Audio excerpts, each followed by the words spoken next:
Somnifère, le podcast. Bonsoir à toutes et à tous, nous sommes le mardi 29 novembre et Somnifère vous raconte ce soir l'histoire du Père Noé, un homme aisé qui décide de se séparer de ses richesses et de son patrimoine et de ne garder pour lui qu'une maisonnette dans laquelle il vit seul dans la plus grande sobriété. Dans son petit village de Provence, tout le monde le prend pour un fou et le considère avec curiosité. Mais le vrai bonheur ne se trouve-t-il pas dans la simplicité ? C'est une histoire de Paul Arène intitulée « Le chant du fou ». Je vous souhaite une excellente nuit et maintenant place à notre séance de relaxation. La séance de relaxation. Je vous laisse vous mettre à l'aise, fermer les yeux et vous autoriser à laisser tout le quotidien de côté.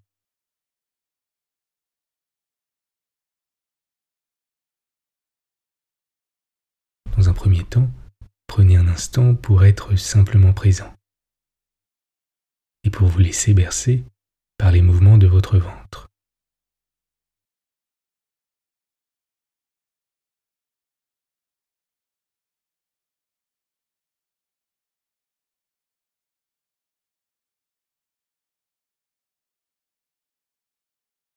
Laissez votre poitrine se soulever à l'inspire et se baisser à l'expire.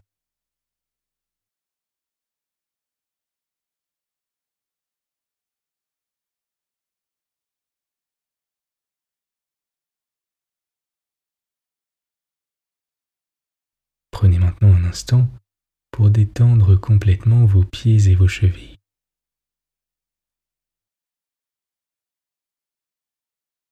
Et portez à présent votre attention sur les orteils de votre pied droit.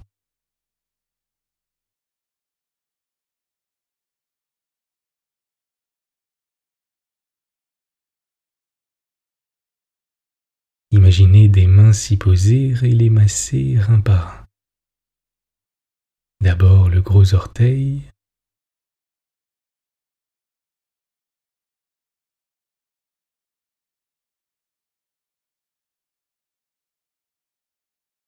puis le second,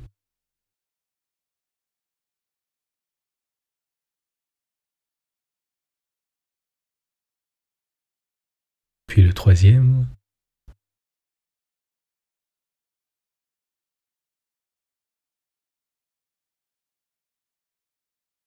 le quatrième,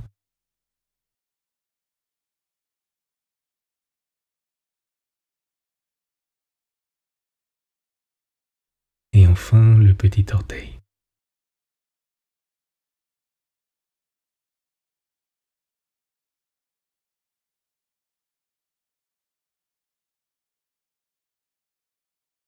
On passe maintenant au pied gauche, d'abord le gros orteil,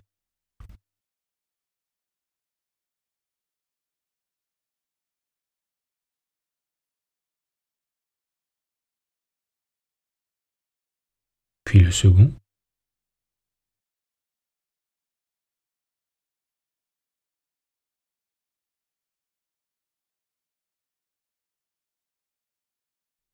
le troisième,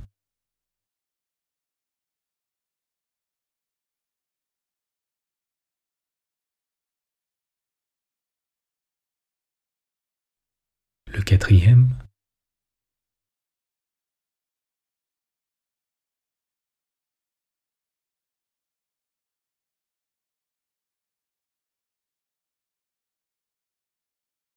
et enfin le petit orteil.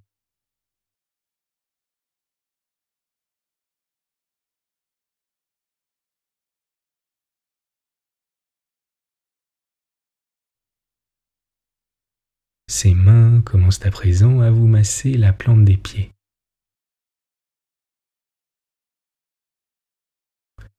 Délicatement,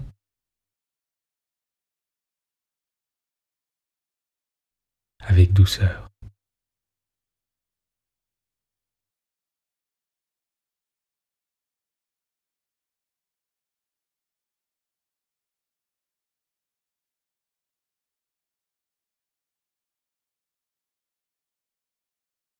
en effectuant de petites pressions légères et agréables.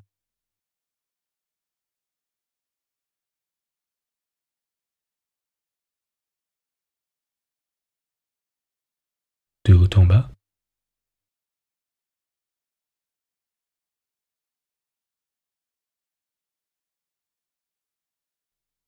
puis de bas en haut.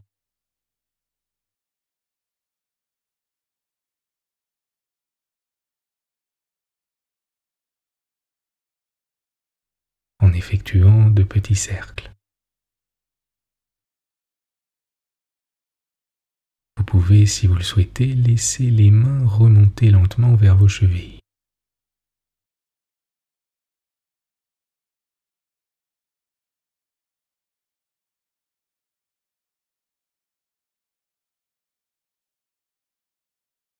Continuez d'observer avec curiosité vos sensations et concentrez à présent votre attention sur votre respiration.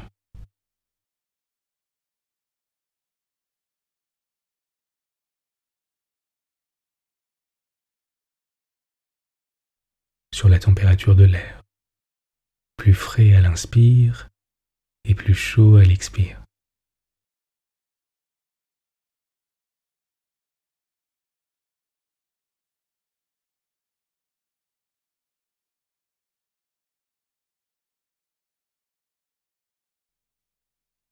Pendant la prochaine minute, ne faites rien d'autre que d'être curieux des sensations ressenties et laissez-vous simplement bercer par votre ventre, qui monte et qui descend.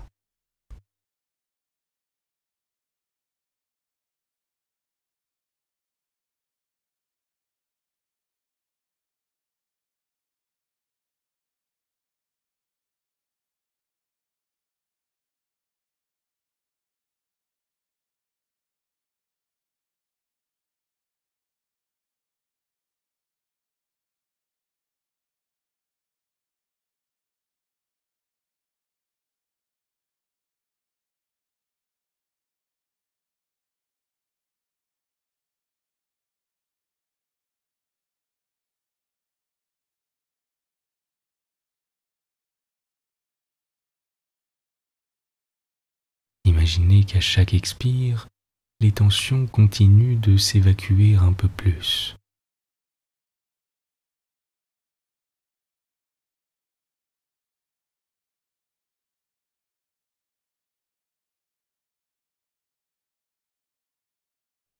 Et qu'à chaque inspire, votre corps devient plus léger et plus serein.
Sans effort,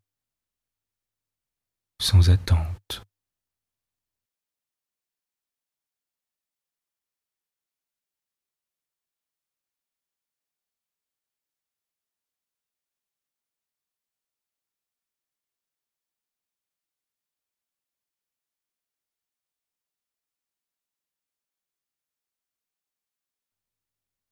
En continuant de porter votre attention sur votre respiration et sur l'air qui entre et sort de vos narines.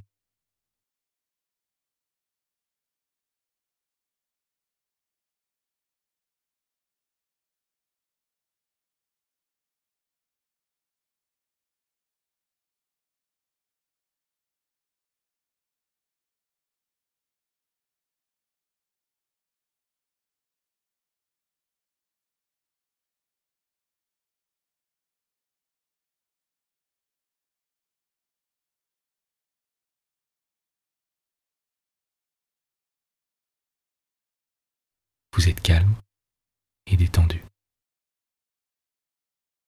L'histoire du soir. Demi-bourgeois et presque riche, il avait, chose invraisemblable, toujours vécu en paysan. Bien mieux, ayant perdu sa femme, il se permit l'idée bizarre de donner tout son bien à des parents éloignés pour ne garder qu'une rustique maisonnette avec quelques 100 mètres de terrain autour. Juste ce qu'il pourrait cultiver lui-même. Et depuis ce temps, il vivait seul, heureux et seul dans la familiarité de la nature.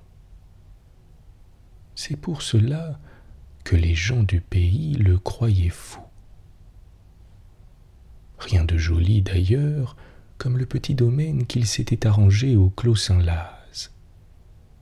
Un ermite à le voir s'en serait rendu amoureux.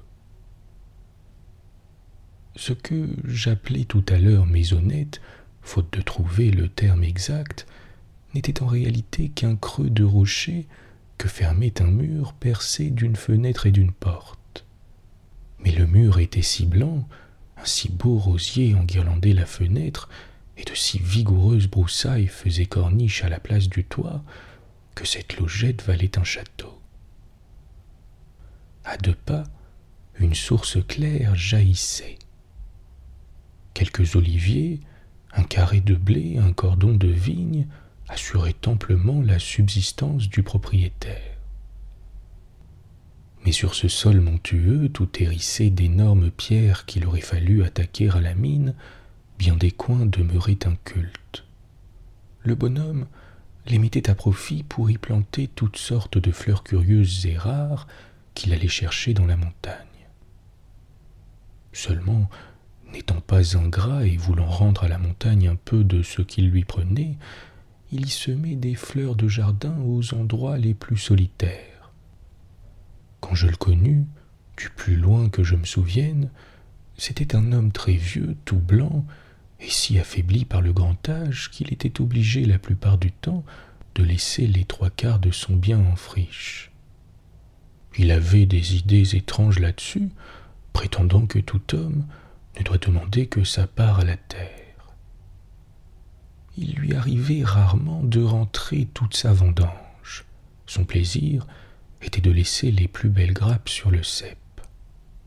Il faut bien, disait-il, quelques raisins mûrs pour les grives.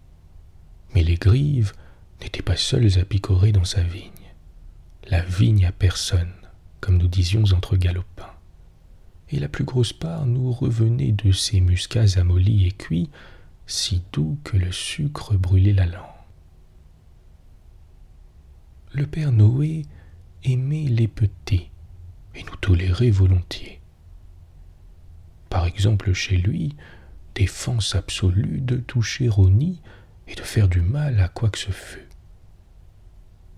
Le père Noé se montrait sur ce point méticuleux comme un bouddhiste. Aussi son clos nous faisait-il l'effet, dans nos imaginations enfantines, d'un second paradis terrestre où vivaient heureuses, en pleine liberté, toutes les bestioles de la création, sans compter les oiseaux bruyants et innombrables, et de superbes lézards verts qui se chauffaient au soleil un peu partout le long des muraillettes.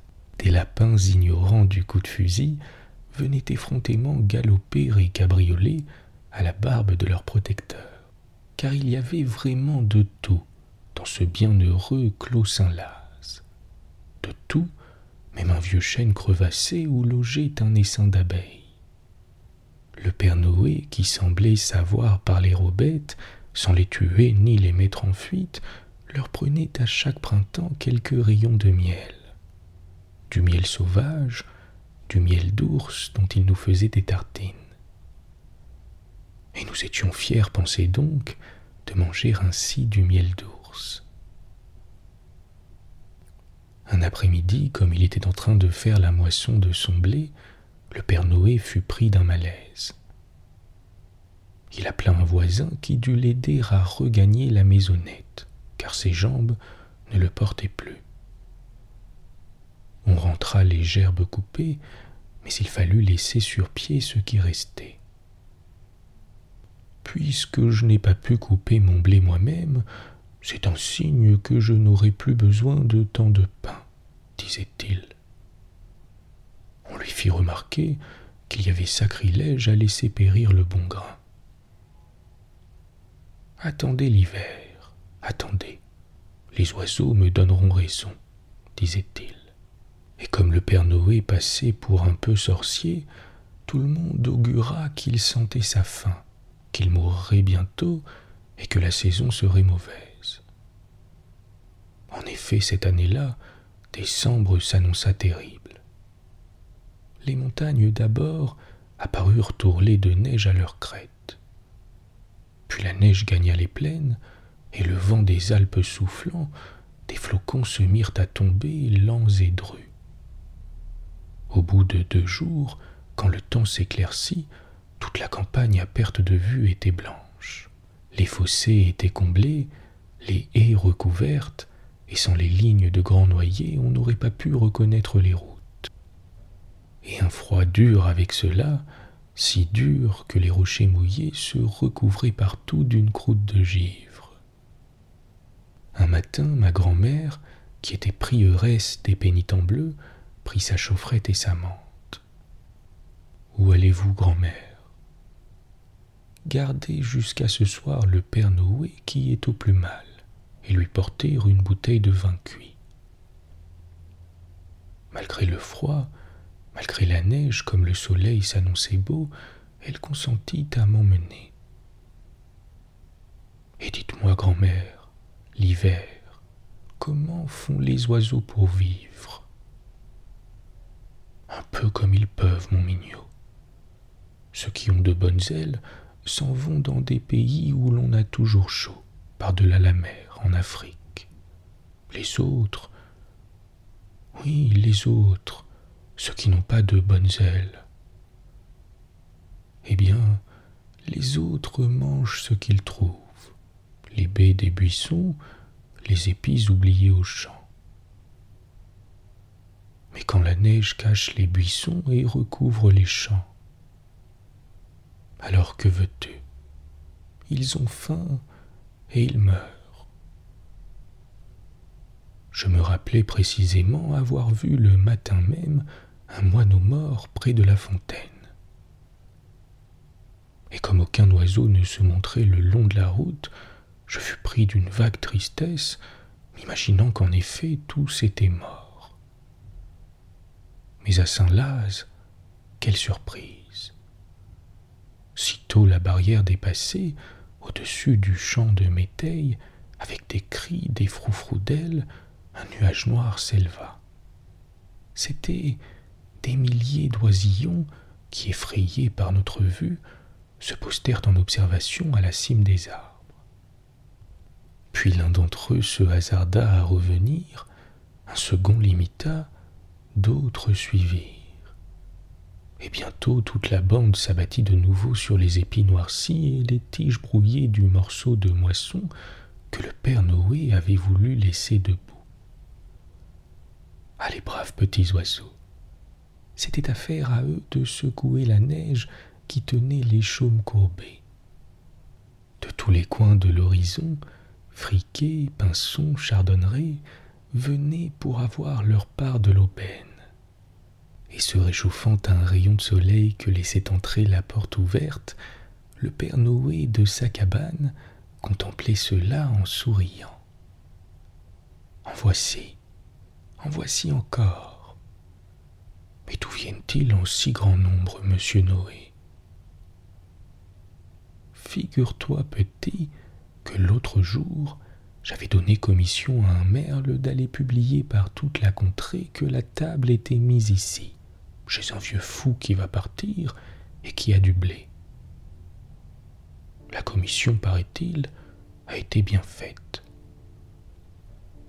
Puis montrant dans un coin un sac qui n'était qu'à moitié vide. Mon métail n'y suffira pas. Je vous charge, quand je serai mort, de leur distribuer encore ceci. Le Père Noé s'était éteint paisiblement. je m'en allai au clos Saint-Laz avec quelques mal peignés de mon âge pour assister à la cérémonie. La neige avait un peu fondu. Maintenant, sur le chemin, tout le long des haies, des kyrielles d'oisillons ragaillardis piquaient du bec en gazouillant. Regarde-les, regarde-les voler. Écoute comme ils chantent. Le curé ne leur fait pas peur.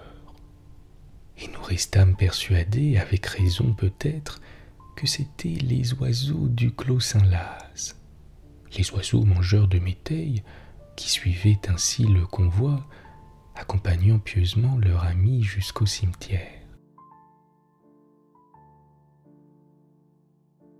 Bonne nuit. Bonne nuit.